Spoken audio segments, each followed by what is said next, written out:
So you're mixing a song and you're noticing that you're struggling to get something to sit within that mix. Let's take a vocal, for example. Let's say, for instance, at this one part, the vocal was too loud. You do the common sense thing and turn down the vocal.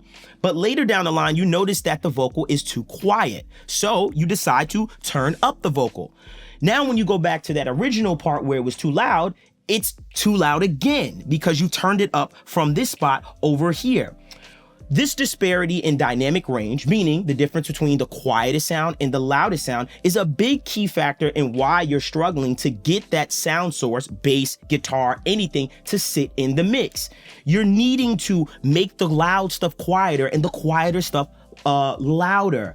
What we're gonna do is we're gonna use compression to help to close the gap between that quiet stuff and that loud stuff and allow you to place that vocal, sound source, whatever you want, in a spot that limits you from having to do so much automation in order to achieve the sound you're looking for, to really sit and be glued into that mix. Let me show you what I mean.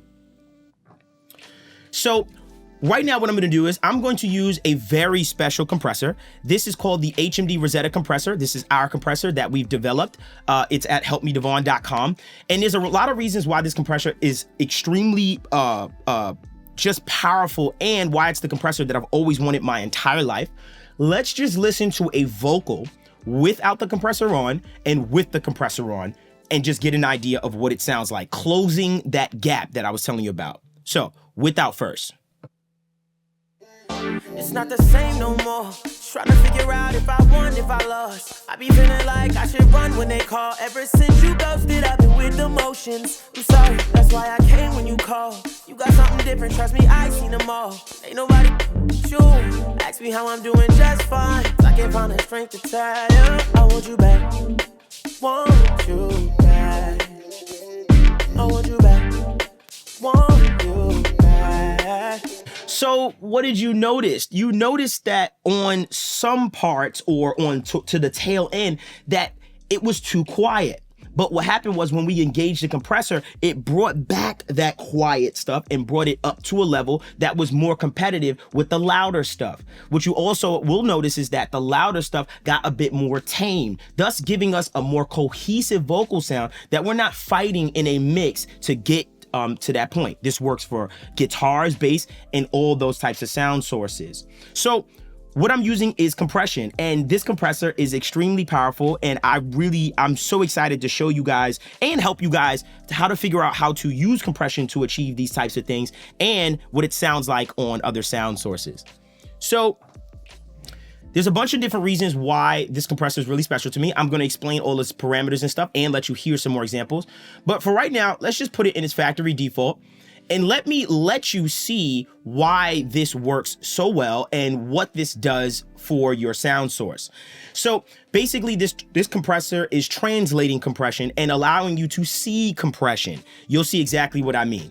So let's solo the vocal and let's actually just use it and compress it and just get an idea of what it sounds like. So right now what I'm gonna do is, and don't worry, I'm gonna explain things. I'm gonna turn on this little auto gain function. That's right, it has auto gain. And basically this auto gain is going to allow it to not trick my ears. It's going to allow me to start compression, but also compensate for the volume that I'm losing in compression to really let me hear what it's doing. Don't worry, I'm gonna explain these things. I'm gonna show you how compression works and things of that nature. Just stick with me and check this out. What I want you to do is I want you to look at the GUI, this waveform, as I'm compressing. Watch this closely. It's not the same no more. Trying to figure out if I won, if I lost. I be feeling like I should run when they call. Ever since you ghosted, I've been with emotions. I'm sorry, that's why I came when you called. You got something different, trust me, I seen them all. Ain't nobody you. Ask me how I'm doing just fine. I can't find the strength to tell you I want you back. Want you back. I want you back. Want you back. It's not the same no more. Trying to figure out if I won, if I lost. I be feeling like I should run when they call. Ever since you ghosted, I've been with emotions. I'm sorry, that's why I came when you called. You got something different. It sounds so much stronger. I can hear it popping out, and I know that I have a more cohesive sound. I love this compressor so much. It is the compressor that I've always wanted. It took almost a year to develop this thing, and I'm so excited to let you hear this thing and to show you how it can help you with getting things to sit in the mix. Don't worry, I'm gonna show you it on more sound sources, but for right now, let me just walk you around the plugin so you can understand how to actually approach the compression to really get things to sit in the mix. Okay, so let's put it back to its factory default. Boop. And now let me walk you around the compressor. So when it comes to traditional compressors, a lot of times you're greeted with things like attack, release, threshold, and makeup gain. What I've decided to do was I decided to change those words a little bit. What does attack really sound like? To my ears, attack reminds me of, a fast attack reminds me of something that feels a bit tighter in sound, as opposed to a slow attack reminds me of something that feels a little bit more open in sound. I'll show you this example. Basically what we'll do is, let's go on over to a drum bus. Let's solo the drums, right? Like so, boom. And what we're gonna do is we're gonna open up a Rosetta compressor. And what I'm gonna do is I'm gonna take this, put it to its factory default, and let's take a look at what this does on drums, for instance. So I'm gonna try to compress the drums, and I'm gonna make the drums sound a bit more tight. Check this out.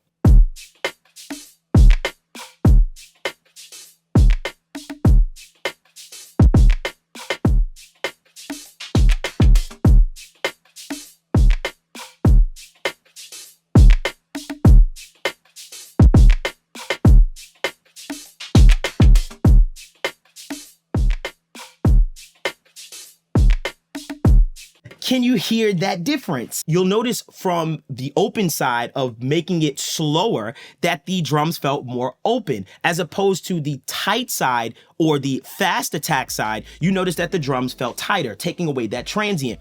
What you also notice was when you look at the actual interface, you can physically see me doing this and visualize the compression. So when I move it to more of a slow attack, look at what it's doing to the transient. It's making it more open. It's letting go of that, or not allowing the compressor to attack it so fast. It's attacking it slowly, thus allowing for it to feel more open sounding. As opposed to on the left-hand side, making it a fast attack, you're noticing that it's grabbing that transient more, making it feel like a tighter sound. You can see the compression and you can make these decisions. If you want it to feel tighter in your mix, make the attack tighter. It just makes sense to me, and I think it's really powerful in your decision-making process when you can just decide what you're going for. So now, let's go on over to here to our release side, or our aggressive and smooth side. Obviously, on the left-hand side, going to aggressive, this is a fast release. And on the right-hand side, this is a smooth release. Now, for this example, I'm gonna take off the auto gain for you so you can really see it for yourself. And auto gain is awesome because it just, obviously I did that tight and open thing with it being compensated with the volume at the same time, so I'm just getting what I want out of it. But let's just take a look at the parameters and what it's doing. So let's keep it at the middle. I'm going to move the drums to a more aggressive sound. Look at what the waveform looks like. And then I'm going to move it to a more smooth sound. Look at what the waveform sounds like, or looks like. So let's try it.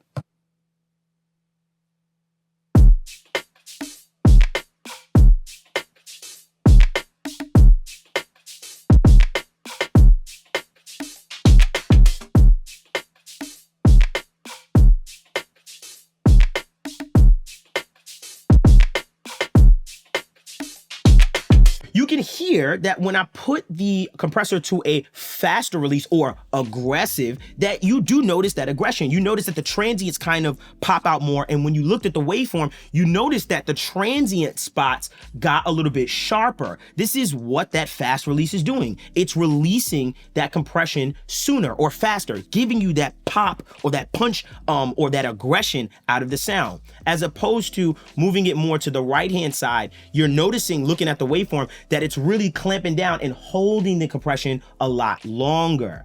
This is why I like this compressor so much and why I've always wanted it, because being able to see that helps me with my decision-making process on tonally shaping with compression. Okay, moving on.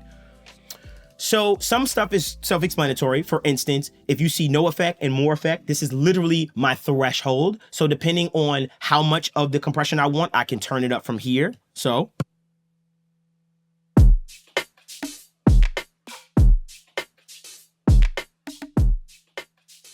that's giving me more compression on the sound and thus squishing a bit. Like I said, if you're the type of person that sometimes compression can be a little tricky for you and it tricks your ears, try the auto gain function, which I love to death because it lets me just hear compression for what it is. So you'll see that when I put the auto gain function on, it automatically just compensates for the volume that has raised or boosted or, you know, been to or brings that stuff up when you compress. Check this out.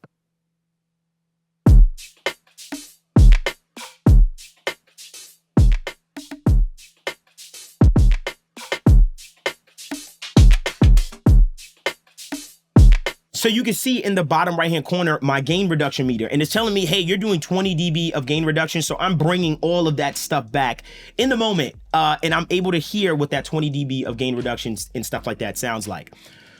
On this left-hand side, we also have this ratio side, which is basically controlling how much of that compression is getting through to the compressor. Long story short, when it comes to ratio, just so you're just not confused, for instance, let's say, for instance, you have a 2-to-1 ratio.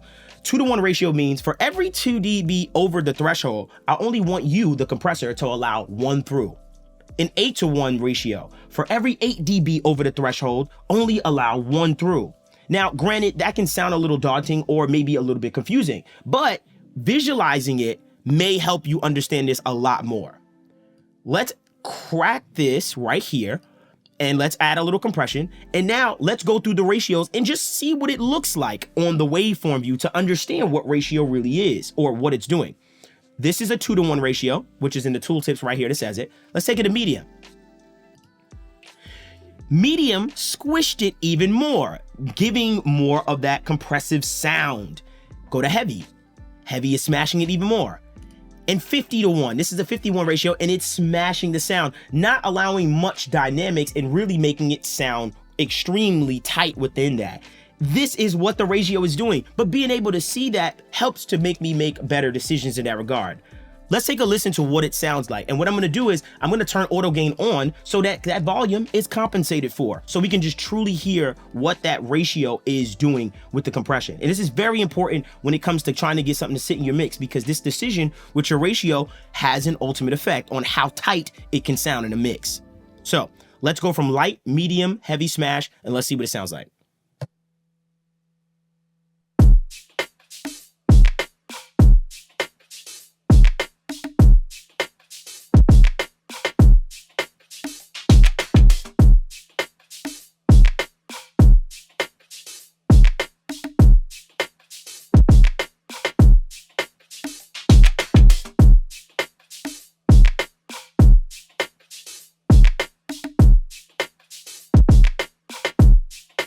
So the big difference you're hearing is going from light to smash, meaning going from a 2-to-1 ratio to a 50-to-1, you're noticing a tighter sound. You're noticing that it feels a bit less loose in regards to those percussion instruments and stuff in light mode, as opposed to going to smash, everything feels a little bit tighter. But when you look at the waveform, you can clearly see what smash does, really closing the gap between the loud stuff and the quiet stuff, and really not allowing for much to get through, as opposed to in light mode, you notice that you have a bit more dynamics. Dynamics meaning the difference between the quiet sound and the loudest sound. This is so powerful to see just in front of you, and why I just think this is really special.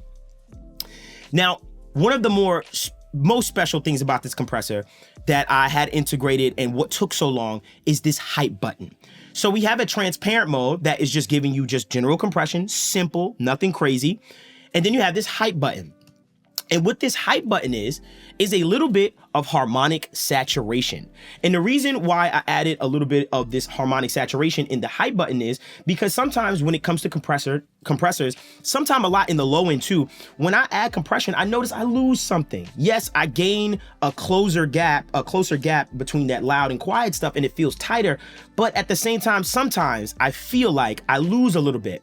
So I added this hype button, which is a little bit of harmonic saturation to really give me some of that stuff back when compressing. It makes it sound a little bit thicker, and it makes it feel a little bit more transient, which are the two things that I feel like I lose when I add compression. Let me just let you hear what it sounds like. So this is with no compression at all on my drums. I'm gonna bypass this back and forth with the hype button. Listen to what this sounds like without first.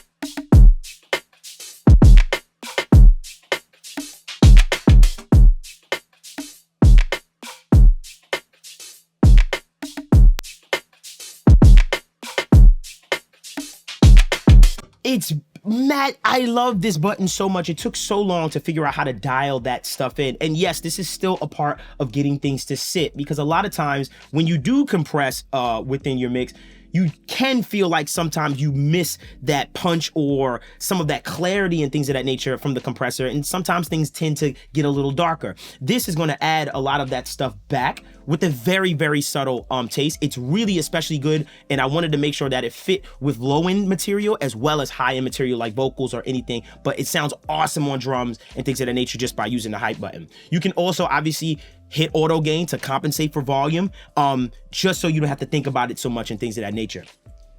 So what I want to do is I want to show you this on a mix bus, for instance. And the reason why I want to show you the mix bus is because I know a lot of people get scary and wary of plugins when it comes to things on your mix bus with oversampling. Yes, there's oversampling involved in this plugin. In the hype mode, you can record with it on. It's fine. It's very low latency. You're not going to have that disparity of the artist listening and not being able to record with it on.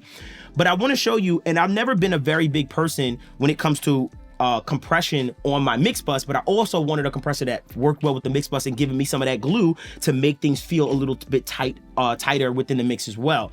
So what I'm gonna do right quick is I'm gonna show you this hype button right quick, just on the mix bus by itself. No compression, just with the hype button, and see what it does to the mix and makes it feel more exciting. Check this out. Let's put hype button on and bypass it back and forth. Without first. It's not the same no more. Trying to figure out if I won, if I lost. I be feeling like I should run when they call. Ever since you ghosted, I've been with emotions. I'm sorry, that's why I came when you called. You got something different, trust me, I seen them all. Ain't nobody you. Ask me how I'm doing just fine. I can't find the strength to tell you I want you back. Want you back. Super obvious, adding a little bit of saturation to excite the mix, make it a little bit thicker, but also make it pop a little bit more in those upper mids and make it sound just a lot more exciting and stuff like that. So what I'm gonna do is I'm gonna try to glue this mix just a little bit more as well. And what I'm gonna do is I'm gonna put this in auto gain, and I'm going to compress the mix a little bit. And I'm just gonna add about, let's say about a dB to half a dB of compression to really see if I can get this mix to feel a little bit more glued. I'm also gonna keep the hype button on to make sure that it's giving me a little bit more of that upper mid, low end, and kind of thickness and richness while I'm compressing as well. So let's compress to about a dB to half a dB to where it feels good. And then we'll mess with the parameters.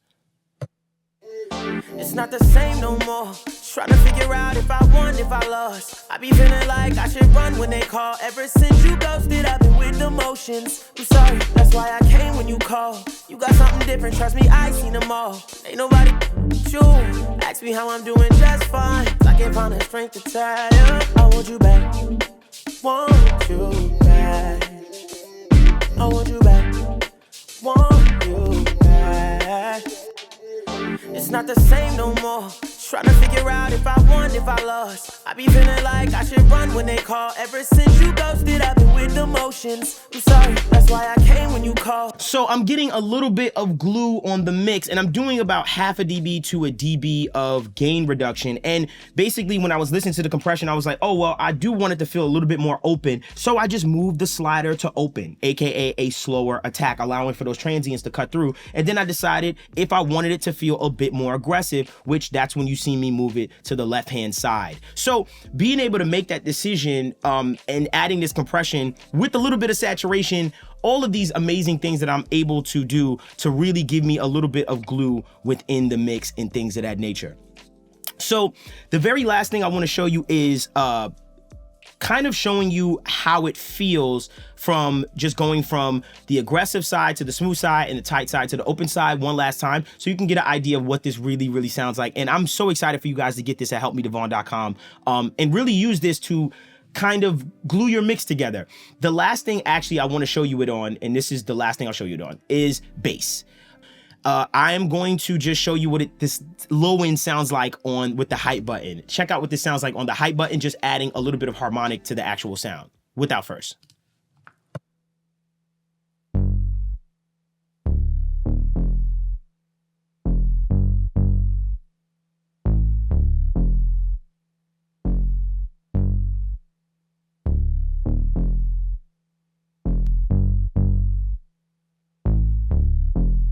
It has a rumble to it. It's thicker. It just sounds so cool. And this is going to really help a lot of people being able to visualize compression, being able to translate it into a language that you understand. This is going to help you sit things in your mix so much easier.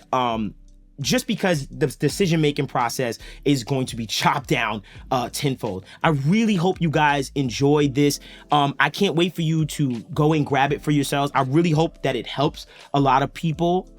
This is our second plugin that we've released, and I really believe in this thing. And you're gonna see this in a lot more of my tutorials and things of that nature, and just using it in my music. It really has a sound that I've always just wanted, just something super simple.